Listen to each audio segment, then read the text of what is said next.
Today we're going to take a retro glimpse back to the past and look at the top 5 regional TV market horror movie hosts who presented movies at night or on weekends. Number 5. Vampira. We really can't start anywhere but at the beginning. The Vampira Show. The show ran on KTLA in Los Angeles from 1954 to 1955. The show and its host, MagnaLume, are recognized as the first horror movie hostess, the originator, the hostess who started it all.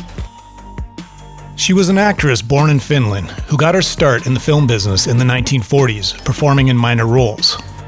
MagnaLume also worked as a chorus line dancer and as a model who posed for pinup photos. Mela's inspiration for the creation of the Vampira character, great name by the way, came in 1953 when she attended a masquerade ball in a costume influenced by the Morticia Addams character in the New Yorker cartoons by Charles Addams. Her appearance with pale white skin and a tight black dress caught the attention of a KTLA television producer who wanted to hire her to host horror movies. The show only lasted for 8 months, beginning in April of 1954. It set a standard for what a late-night hosted movie show would look like thereafter. Each show would open with Vampira appearing out of a dense fog and walking in a trance down a dark corridor. At the end of her walk, the camera zoomed in on her face as she let out a piercing scream.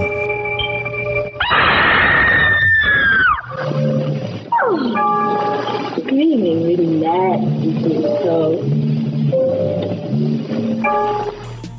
While reclining on her Victorian sofa decorated with skulls, she would introduce and mock the evening's film. It was all in fun, and her comedy antics included ghoulish puns and conversation with her pet spider, Rollo. Sadly, Mela passed away in 2008 at the age of 85. In 2014, a long-time rumor was confirmed that in 1956, she indeed was the model for Maleficent, the evil witch in Disney's Sleeping Beauty classic animated film. The Vampira Show, and MagnaLume's Vampira character that she created, was the genesis of the regional TV horror movie host genre. Everything that came after that derived from her original concept and innovation. Though the show was unseen outside of the Los Angeles area when originally broadcast, the Vampira Show has become a cult classic, spawning fan clubs all over the world in the decades since it first aired. Number 4. Zacherely. What does one do when they've just come home from World War II, has a degree in theater, and needs to start a career? In John Zacherely's case, you'd get hired by a Philadelphia TV station to be the host of Shock Theater to present low-budget horror films. Zacherely would appear as the character of Roland, wearing a long black Undertaker's coat and ghoulish makeup. Roland lived in a crypt with his wife, simply referred to as my dear, who only laid in her coffin, and also his lab assistant Igor. The movie being presented was often interrupted so that Zacherely and the cast could perform horror-themed comedy gags that parodied the film. Zacherely was known as the Cool Ghoul, and even did voice work for movies and recorded the top 10 novelty rock and roll song Dinner with Drac in 1958. In the late 1950s, John and his show, with some slight changes, were moved to New York City. Throughout his career, John Zacherely lent his talents to other entertainment projects including radio hosting, voiceover work, and teen TV dance show host. John was a popular and beloved entertainment personality and remained active in the business well into the 2000s, where he continued to make occasional on-air appearances, usually around Halloween. By that point in his career, he was one of the very few people left in radio that was older than the radio medium itself. John passed away on October 27, 2016, at his home in Manhattan at the age of 98. Number 3. The Ghoul.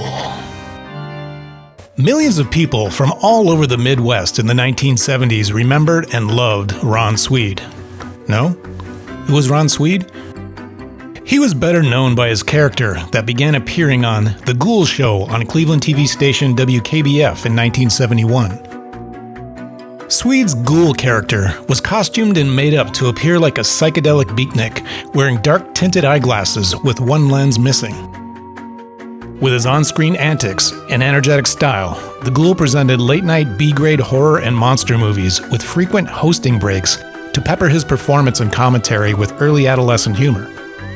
The Ghoul often placed firecrackers in all sorts of things, like food, toilets, model cars, ships, and aircraft, and blew them up on screen, as well as smearing cheese whiz on pretty much everything. He also used a rubber frog named Froggy as his on-screen sidekick, whom he'd often abuse. The Ghoul would host and present a horrifically bad, ultra-low-grade, schlocky horror movie and layer in sound bites at appropriate moments using sound effects and sound clips from novelty records, stand-up comedians, and rock songs. Some of the Ghoul's catchphrases were, "Zingy zingy," "Overday," and "Stay sick, turn blue." If you were an adolescent or young adult in the 1970s in the Cleveland or Detroit areas, you still might remember those. The Ghoul show's heyday was throughout the 1970s when it was syndicated.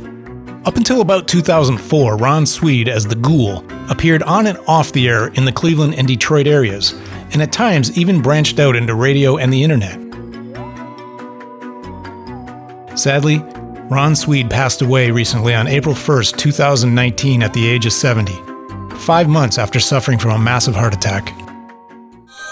Number 2. Svengoolie. Svengoolie is a hosted horror movie show that got its start in 1970 in the Chicagoland area and was originally titled Screaming Yellow Theater with host Svengoolie. The show ran for 3 years with Jerry Bishop playing the host character Svengoolie. Later, when the show was revived in 1979, it became known as Son of Svengoolie with Rich Coase taking over as Svengoolie and ran until 1986. In 1994, the show returned again and was simply titled Svengoolie, with Rich Coase still portraying the character. As of 2011, the show has been broadcast nationally on MeTV on Saturday nights, and many fans often live tweet commentary using the hashtag Svengoolie. The show airs classic horror, sci-fi, and B-movies interspersed with comedy and trivia by Svengoolie, his friends, and a buttload of rubber chickens. The show creatively uses parody songs and sketches, corny jokes, a low-budget set, and audio cues from movies from the 1930s. Rich Coase, as Svengoolie, wears thick, skull-like makeup around his eyes and cheekbones, a mustache, goatee, a long wig, and a black top hat with a tuxedo jacket over a bright red, open-collar, button-down shirt. The show opens with a station call-out that references audio from the days of early broadcasting. Calling all stations. Clear the air lanes, clear all air lanes for the big broadcast. During the show, Svengoolie sometimes mentions the Chicago suburb of Berwyn, accompanied by audio of Berwyn. Coase stated that this running gag was inspired by Johnny Carson using the city of Burbank as a comedic punching bag from time to time. Another recurring gag involves rubber chickens thrown at Svengoolie after a lame joke, usually at the end of an episode's opening and closing sketches. The show still lives on and has won numerous awards over the years, and has even been given a DC Comics crossover treatment featuring Svengoolie and elements from the show with the various DC Comics superheroes. Here's to many more years of TV Svengoolie fun to make those terrible horror movies slightly less awful. Number 1. Elvira. In the 1980s and 1990s, Elvira seemed to be everywhere as the hot, sexy vampire who hosted horror films on Los Angeles' KHJ-TV's weekend Movie Macabre. Cassandra Peterson, who portrays Elvira, is a multifaceted entertainer who parlayed a local market weekend movie hosting gig into achieving widespread success and stardom in TV, movies, voice acting, personal appearances, endorsements, commercials, and merchandising. Elvira's Movie Macabre ran for 5 seasons from 1981 through 1986. As host, Elvira was witty and charmingly self-deprecating, with the show opening like this. Hello, darling, and welcome to the show. Elvira's the name, and movie hosting's my game. Week after week, I'm good for a shriek. The movies featured on Elvira's Movie Macabre were always B-grade or sub-B-grade. Elvira reclined on a red Victorian couch, introducing and often interrupting the movie to make fun of the film, the actors, the script, or the editing. Tonight's thriller diller is a little killer called Legacy of Blood. Legacy. That's an Italian word, like this is my legacy, and this is my other legacy. Her provocative innuendos were amusing and quite inoffensive. You see, it all has to do with the atomic testing over on the bikinis. The explanation may be brief, but then so are the bikinis. Yeah, golly. The Elvira character rapidly evolved from obscure cult figure to a lucrative global brand name and image, and appeared on tons of consumer merchandise in the 1980s and the 1990s. Her popularity reached its summit in 1988 with the release of the film Elvira, Mistress of the Dark. But fear not, Elvira did not fade into obscurity after her meteoric rise, and still appears as that lovable movie hostess on occasion. In September 2010, Elvira's movie Macabre returned to television in the US in syndication form. In 2014, Hulu produced and streamed an all-new series titled 13 Nights of Elvira, with films provided by Full Moon Features.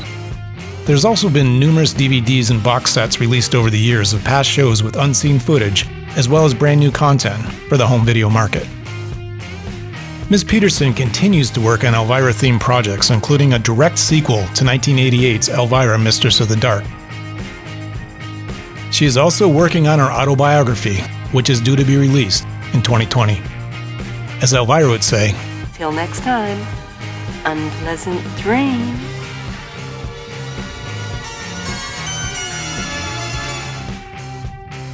That's it for our retrospective look at the top 5 TV schlock horror hosts from the past and present.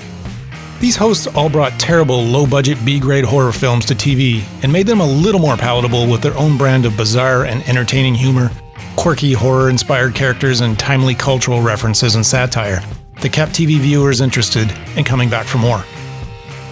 In the process, the hosts themselves became well-known local and sometimes international celebrities that carved out their own TV entertainment niche.